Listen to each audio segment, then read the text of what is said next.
11 kabanata. Pagkatapos ng mga tagubiling ito sa kanyang 12 alagad, umalis si Jesus upang magturo at mangaral naman sa mga bayang malapit doon. Nakabilanggo na noon si Juan na tagapagbautismo. Nabalitaan niya ang mga ginagawa ni Kristo kaya't nagsugo siya ng kanyang mga alagad upang itanong, Kayo po bang ipinangakong darating? O maghihintay pa kami ng iba? Sumagot si Jesus, Bumalik kayo kay Juan at sabihin ninyo sa kanya ang inyong naririnig at nakikita. Nakakakita ang mga bulag. Nakakalakad ang mga pilay. Gumagaling ang mga ketongin. Nakakarinig ang mga bingi. Muling nabubuhay ang mga patay. At ipinapangaral sa mga dukha ang magandang balita. Mapalad ang taong hindi nag-aalinlangan sa akin. nang paalis na ang mga alagad ni Juan, nagsalita si Jesus sa mga tao tungkol kay Juan. Bakit kayo nagpunta sa ilang? Ano ang ibig niyong makita? Isa bang tambo na inuugoy ng hangin? Bakit kayo pumunta sa ilang? Para makita ang isang taong may maringal na kasuotan? Ang mga nagdaramit ng ganyan ay nasa palasyo ng mga hari. Ano nga ba ang ibig niyong makita? Isang propeta? Oo, siya'y propeta. At sinasabi ko sa inyo, higit pa siya sa propeta. Sapagkat si Juan ang tinutukoy ng kasulatan. Narito ang aking sugo na mauuna sa iyo. Iyahanda niya ang iyong daraanan. Sinasabi ko sa inyo, higit na dakila si Juan na tagapagbautismo kaysa sinumang isinilang sa daigdig. Ngunit ang pinakahamak sa mga pinagaharian ng Diyos ay mas dakila kaysa kanya. Mula nang mangaral si Juan na tagapagbautismo hanggang ngayon, ang kaharian ng Diyos ay sapilitang pinapasok ng mga taong mararahas. Sapagkat hanggang sa dumating si Juan, ang mga propeta at ang kautusan ay nagpahayag tungkol sa paghahari ng Diyos. Kung naniniwala kayo sa pahayag na ito, si Juan na nga ang Elias na ipinangakong darating. Ang mga may pandinig ay makinig. Saan ko ihahambing ang mga tao sa panahong ito? Ang katulad nila ay mga batang nakaupo sa plaza at sumisigaw ng ganito sa kanilang mga kalaro. Tinugtugan namin kayo ng plauta, ngunit ayaw ninyong sumayaw. Umawit kami ng awit ng pagluluksa, ngunit ayaw ninyong tumangis. Sapagkat nakita nila si Juan na nag-aayuno at di umiinom ng alak, at ang sabi nila, sinasaniban ng demonyo ang taong yan. Nakita naman nila ang anak ng tao na kumakain at umiinom, at ang sabi naman nila, tingnan ninyo ang taong ito. Matakaw, naglalasing, at kaibigan ng mga maniningil buwis at makasalanan. Gayunman, ang karunungan ng Diyos ay napapatunayang tama sa pamamagitan ng kanyang mga gawa. Pagkatapos, sinumbatan ni Jesus ang mga bayang nakasaksi sa maraming himalang ginawa niya roon sapagkat hindi sila nagsisit tumalikod sa kanilang mga kasalanan. Sinabi niya, Kawawa ka, Corazin! Kawawa ka, Bethsaida! Sapagkat kung sa Tiro at Sidon ginawa ang mga himalang ginawa sa inyo, malao na sanang nagdamit ng sako at naupo sa abo ang mga taga-roon bilang tanda ng kanilang pagsisisi. Ngunit sinasabi ko sa inyo, sa araw ng paghuhukom ay mas mabigat na parusa ang sasapitin ninyo kaysa sa mga taga-Tiro at taga-Sidon. At ikaw, Capernaum, ibig mong tumaas hanggang langit? Babagsak ka sa Hades! Sapagkat kung sa Sodoma ginawa ang mga himalang ginawa nito sa inyo, sana'y nananatili pa ang bayang iyon magpahanggang ngayon. Ngunit sinasabi ko sa inyo, sa araw ng paghuhukom, ay mas mabigat na parusa ang daranasin ninyo kaysa sa mga taga-Sodoma. nang panahong iyo'y sinabi ni Jesus, Ama, Panginoon ng langit at lupa, salamat sa iyo sapagkat inilihim mo ang mga bagay na ito sa marurunong at matatalino at inihayag mo naman sa mga may kalooban tulad ng sa bata. Oo, Ama, sapagkat ganoon ang nais mo. Ibinigay na sa akin ng aking Ama ang lahat ng bagay. Walang nakakakilala sa anak kundi ang Ama. At walang nakakakilala sa Ama kundi ang anak. At sa kanila na pinili ng anak, napagpahayagan niya. Lumapit kayo sa akin, kayong lahat na nahihirapan at nabibigatan sa inyong pasanin. At kayo ay bibigyan ko ng kapahingahan. Pasanin ninyo ang aking pamatok at tanggapin ninyo ang aking mga itinuturo, sapagkat ako'y maamo at mababa ang loob. Matatagpuan ninyo sa akin ang kapahingahan, sapagkat madaling dalhin ang aking pamatok at magaan ang pasaning ibinibigay ko sa inyo. 12 kabanata. Isang araw ng pamamahinga, naparaan sina Jesus sa triguhan. Nagugutom ang kanyang mga alagad noon, kaya't sila'y kumuha ng mga butil ng trigo at kumain yon. Nang makita ito ng mga Pariseo, sinabi nila sa kanya, Tignan mo ang ginagawa ng iyong mga alagad. Bawal yan kung araw na pamamahinga. Sumagot si Jesus, Hindi ba ninyo nabasa ang ginawa ni David nang magutom siya at ang kanyang mga kasama? Pumasok siya sa bahay ng Diyos, kumain ng tinapay na handog, at pinakain din niya ang kanyang mga kasama. Labag sa kautusan ang ginawa nila, sapagkat ang mga pari lamang ang may karapatang kumain yun. Hindi ba niyo nababasa sa kautusan na tuwing araw ng pamamahinga, ang mga pari ay may ginagawa sa templo na bawal gawin sa araw na yon? Gayon ba'y hindi sila nagkakasala? Sinasabi ko sa inyo, may isang naririto na higit na dakila kaysa templo. Kung nauunawaan lamang ninyo ang kahulugan ng mga salitang ito, Hindi ang inyong handog sa akin ang nais ko, kundi ang paging mahabagin kayo. hindi sana ninyo hinatulan ang mga walang sala. Ang araw ng pamamahinga ay nasa ilalim ng kapangyarihan ng anak ng tao. Pagkaalis ni Jesus sa pook na yon, pumasok siya sa sinagoga. May isang lalaki roong paralisado ang isang kamay. Naroon din ang ilang taong naghahanap ng pagkakataong maparatangan si Jesus. Kaya tinanong nila si Jesus, Naaayon ba sa kautusan na magpagaling kung araw ng pamamahinga? Sumagot siya, Kung kayo'y may tupang nahulog sa balon sa araw ng pamamahinga, hindi ba niyo ito iaahon?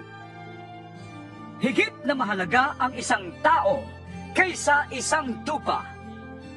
Kaya't naaayon sa kautusan ang gumawa ng mabuti sa araw ng pamamahinga. Pagkatapos, sinabi ni Jesus sa lalaki, Iunat mo ang iyong kamay. iniunat nga ng lalaki ang kanyang kamay at ito'y gumaling gaya ng kabilang kamay. Umalis naman ang mga Pariseo naroroon at nag-usap-usap kung paano nila may papapatay si Jesus. Alam ito ni Jesus, kaya't umalis siya roon. Maraming sumunod sa kanya at pinagaling niya ang lahat ng may sakit. Ngunit mahigpit niyang pinagbilin na huwag nilang ipamamalita kung sino siya. Nangyari ito upang matupad ang sinabi ni Propeta Isaias. Narito ang lingkod kong itinangi at hinirang. Iniibig ko ng labis at lubos na kinalulugdan. Ang banal kong espiritu sa kanya'y ibibigay. At doon sa mga bansa, ang hadol ko'y kanyang isasaysay. Hindi nakikipagtalo, mahinahon kong mangusap, kung siya ay magsalita sa lansangay di malakas, hindi sa puputol ng tambong nakahapay, na hindi rin papatayin umaandap na ilawan, hanggang itong katarung ay mapailan niyang ganap. Pag-asa ng mga hentil ay sa kanya ilalagak. Dinala noon kay Jesus ang isang lalaking bulag at pipi na sinasaniban ng demonyo. Pinagaling siya ni Jesus kaya't siya ay nakakita at nakapagsalita. Namangha ang lahat at sinabi nila, Ito na kaya ang anak ni David? nang iyo'y marinig ng mga Pariseo ay sinabi nila, Nakakapagpalayas siya ng mga demonyo sa kapangyarihan ni Beelzebul, ang prinsipe ng mga demonyo. alam ni Jesus ang kanilang iniisip kaya't sinabi niya, Ang bawat kahariang nahahati at naglalaban-laban ay babagsak. At alinmang bayan o sambahayang naglalaban-laban ay mawawasak. Kaya't kung si Satanas ang nagpapalayas kay Satanas, kinakalaban niya ang kanyang sarili. Paanong mananatili ang kanyang kaharian? Kung ako'y nagpapalayas ng mga demonyo sa kapangyarihan ng Beelzebul, kaninong kapangyarihan naman nagpapalayas ng demonyo ang inyong mga tagasunod? Ang mga tagasunod ninyo ang magpapatunay na maling-mali kayo. Ngunit kung ako'y nagpapalayas ng mga demonyo sa kapangyarihan ng Espiritu ng Diyos, nangangahulugang dumating na sa inyo ang paghahari ng Diyos. Hindi mapapasok ang bahay ng isang taong malakas kung hindi mo na siya gagapusin. Kung nakagapos na siya, saka pa lamang malolooban ang bahay niya. Ang hindi panig sa akin ay laban sa akin. At ang hindi ko kasama sa pag-iipon ay nagkakalat. Kaya't sinasabi ko sa inyo, patatawarin ang anumang kasalanan at paglapastangan sa Diyos. Ngunit hindi patatawarin Ang anumang paglapastangan sa Espiritu Santo. Ang sinumang magsalita laban sa anak ng tao ay mapapatawad. Ngunit ang sinumang magsalita laban sa Espiritu Santo ay hindi mapapatawad. Maging sa buhay na ito o sa kabilang buhay. Sinasabi ninyong mabuti ang punong kahoy. Kung mabuti ang kanyang bunga, at masama ang punong kahoy kung masama ang kanyang bunga. Sapagkat sa bunga nakikilala ang puno. Kayong mga ulupong, paano kayong makapagsasabi ng mabubuting bagay gayong kayo'y masasama? Kung ano ang nag-uumapaw sa puso, ay siyang sinasabi ng bibig. Mabuti ang sinasabi ng mabuting tao, sapagkat puno ng kabutihan ang kanyang puso. Masama ang sinasabi ng masamang tao, sapagkat puno ng kasamaan ang kanyang puso. Tandaan ninyo, sa araw ng paghuhukom, pananagutan ng tao ang bawat walang kabuluhang salitang sinabi niya. Pawawalang sala ka o parurusahan batay sa iyong mga salita. Sinabi naman sa kanya ng ilang tagapagturo ng kautusan at Pariseo, Guro, maaari po bang magpakita kayo sa amin ng isang tanda mula sa langit? sumagot si Jesus, Lahing masama at taksil sa Diyos. Naghahanap kayo ng tanda, ngunit walang himalang ipapakita sa inyo, maliban sa himalang nangyari kay Propeta Jonas. Kung paanong si Jonas ay 3 araw at 3 gabing nasa tiyan ng dambuhalang isda, ang anak ng tao ay 3 araw at 3 gabi ring sasailalim ng lupa. Sa araw ng paghuhukom, titindig ang mga taga-Ninive at sasaksi laban sa lahing ito, sapagkat nagsisi sila matapos pangaralan ni Jonas. Ngunit higit pa kay Jonas ang naririto. Sa araw na yon, titindig din ang reyna ng timog at sasaksi laban sa lahing ito, sapagkat naglakbay siya mula sa dulo ng daigdig upang masaksihan ang karunungan ni Solomon. Ngunit higit pa kay Solomon, ang naririto ngayon. Kapag ang masamang espiritu ay lumabas mula sa isang tao, siya'y gumagala sa mga lupaing tigang upang maghanap ng mapagpapahingahan. Kung wala itong matagpuan, ay sinasabi niya sa sarili, babalik ako sa tahanang aking pinanggalingan. Pagbabalik niya ay makikita niya itong walang laman, malinis at maayos. Kaya't aalis siya at magsasama pa ng 7 espiritong mas masama pa kaysa sa kanya at papasok sila at maninirahan doon. Dahil dito, ang kanyang magiging kalagayan ay mas masama pa kaysa dati. Ganyan ang mangyayari sa masamang lahing ito. Habang si Jesus ay nangangaral, dumating ang kanyang ina at mga kapatid. Naghihintay sila sa labas at ibig siyang makausap. May nagsabi kay Jesus, Nasa labas po ang inyong ina at mga kapatid. Ibig nila kayong makausap.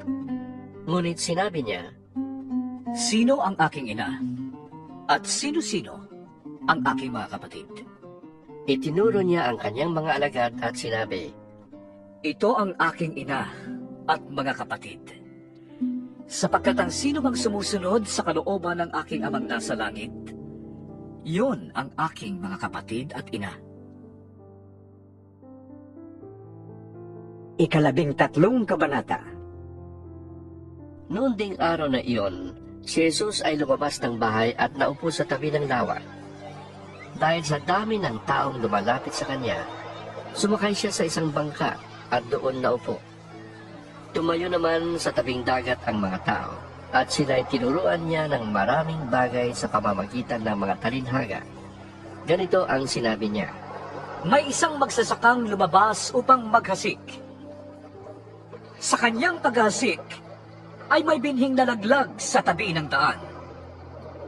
Dumating ang mga ibon at tinuka ang mga yon. May binhi namang nalaglag sa mabatong lupa. Dahil manipis lang ang lupa roon, sumibol agad ang mga binhing yon. Ngunit natuyo agad ito nang mabilad sa matinding init ng araw. Palibhasa'y mababaw ang ugat. May binhi namang nalaglag sa may matitinik na halaman. Lumago ang mga halamang ito at sinakal ang mga binhing tumubo.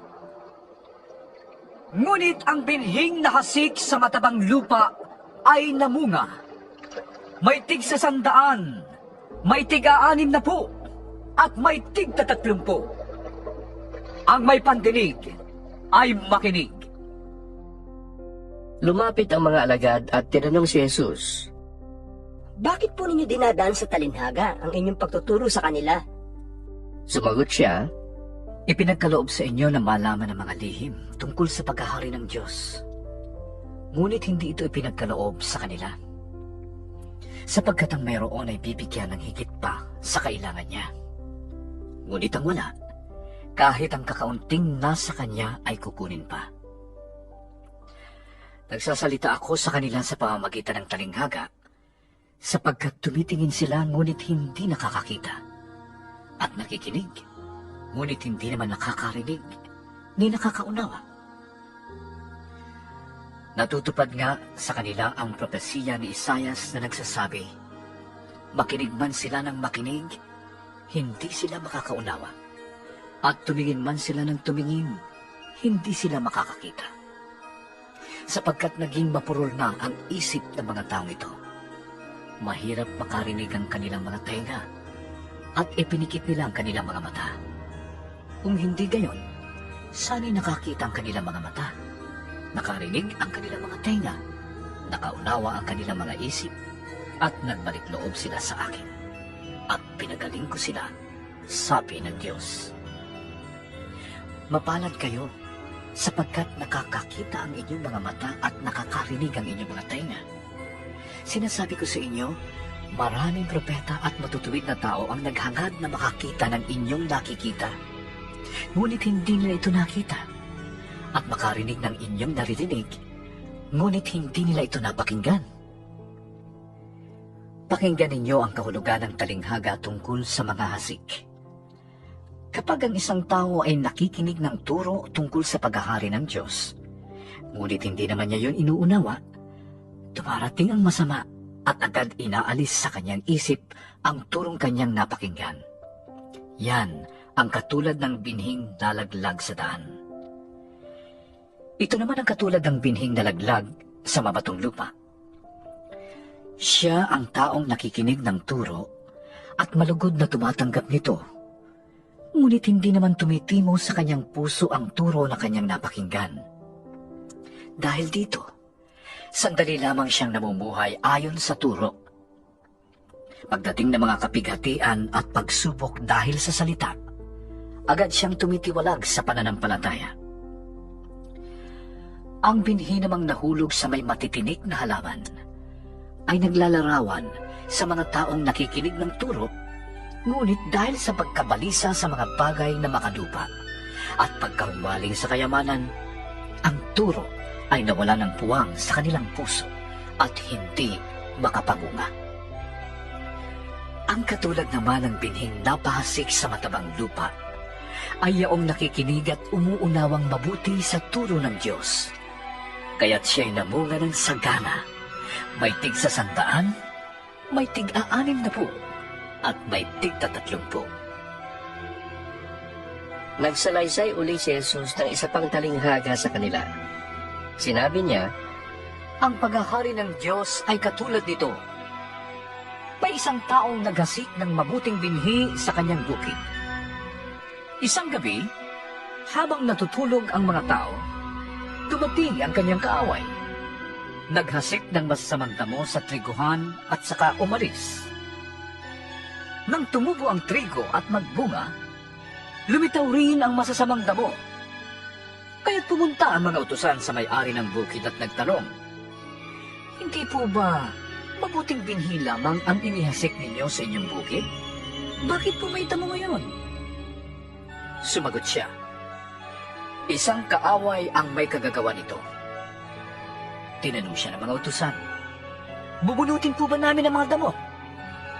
"Huwag," ang sagot niya. "Baka mabunot pati trigo. Hayaan na lamang ninyong lumago kapwa ang damo at ang trigo hanggang sa anihan.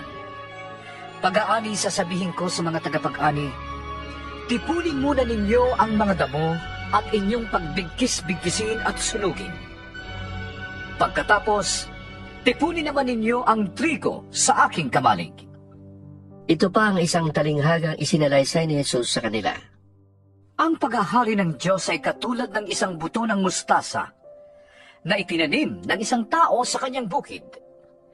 Ang buto ng mustasa ay pinakamaliit sa lahat ng binhi. Ngunit pagtubo nito, ito'y nagiging mas malaki kaysa alinmang halaman at nagiging punong kahoy. Kaya't nakakapagpugad ang mga ibon sa mga sanga nito. Nagsalaysay pa siya ng ibang talinghaga. Ang paghahari ng Diyos ay katulad ng pampaalsa na inihalo ng isang babae sa 3 takal na harina, kaya't umalsa ang buong masa. Ang lahat ng ito ay sinabi ni Jesus sa mga tao sa pamamagitan ng mga talinghaga, at wala siyang itinuro sa kanila ng hindi sa pamamagitan ng talinghaga. Ginawa niya ito upang matupad ang sinabi ng propeta. Magsasalita ako sa pamamagitan ng mga talinghaga.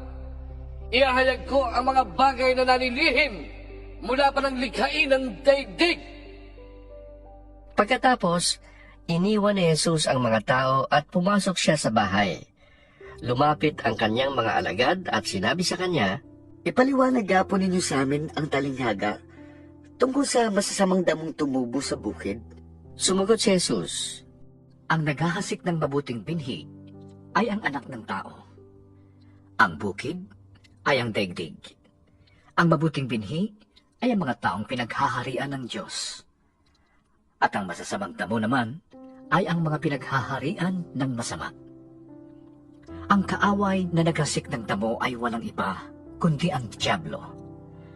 Ang panahon ng pag-aani ay ang katapusan ng daigdig, at ang mga tagapag-ani naman ay ang mga anghel.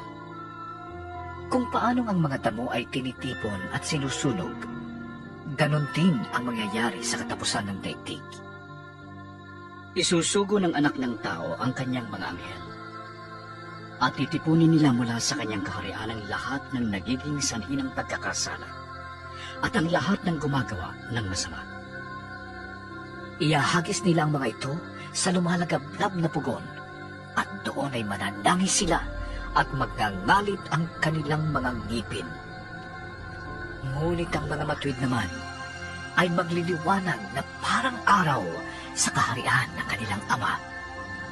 Ang may pandinig ay makinig. Ang paghahari ng Diyos ay katulad ng kayamanang nakabaon sa isang bukid. Nahukay ito ng isang tao, subalit agad tinabunan. Tuwang-tuwa siyang umalis at ipinagbili ang lahat ng kanyang ari-arian upang bilhin ang bukid na yon. Ang paghahari ng Diyos ay katulad din ng isang negosyante na naghahanap ng mga mamahaling perlas. Nang makakita siya ng isang perlas na napakahalaga, umuwi siya at ipinagbili ang lahat niyang ari-arian at binili ang perlas na yon. Ang paghahari ng Diyos ay katulad din ng isang malaking lambat na inihagi sa lawa at nakahuli ng sari-saring isda. Nang mapuno ang lambat ay hinila ito sa pampang. Naupo ang mga tao at pinagbukod-bukod ang mga isda. Tinipon nila sa mga sisidlan ang mabubuting isda at itinapon ang mga isdang hindi pakikinabangan. Gayon din ang mangyayari sa katapusan ng daigdig. Darating ang mga anghel, ihihiwalay ang masasama sa mga matuwid, at ihahagis ang masasama sa naglalagablab na apoy. Dooy mananangis sila at magngangalit ang kanilang mga ngipin. Nauunawaan na ba ninyo ang lahat ng ito? Tanong ni Jesus. Opo, Sagot nila. At sinabi niya sa kanila, Kaya nga, ang bawat tagapagturo ng kautusan na kumikilala ng paghahari ng Diyos ay katulad ng isang puno ng sambayan na naglalabas ng mga bagay na bago at luma mula sa kanyang taguan ng kayamanan. umalis si Jesus sa pook na yon matapos niyang isalaysay ang mga talinghagang ito. Umuwi siya sa kanyang bayan at nagturo sa kanilang sinagoga. Nagtaka ang mga nakarinig sa kanya, kaya't kanilang itinanong, Saan kumuha ng ganyang karunungan ng taong yan? Paano siya nakakagawa ng mga himala? Hindi ba siya ang anak ng karpintero? Hindi ba si Maria ang kanyang ina at sina Santiago, Jose, Simon at Judas ang kanyang mga kapatid? At nagarito rin ang kanyang mga kapatid na babae, hindi ba? O isang kaya niya natutuhan ang lahat ng yan? at siya'y hindi nila pinaniwalaan. Kaya't sinabi ni Jesus sa kanila, Ang isang propeta ay iginagalang kahit saan, maliban sa kanyang sariling bayan at sariling sambayan. at dahil ayaw nilang maniwala, hindi siya gumawa roon ng maraming himala.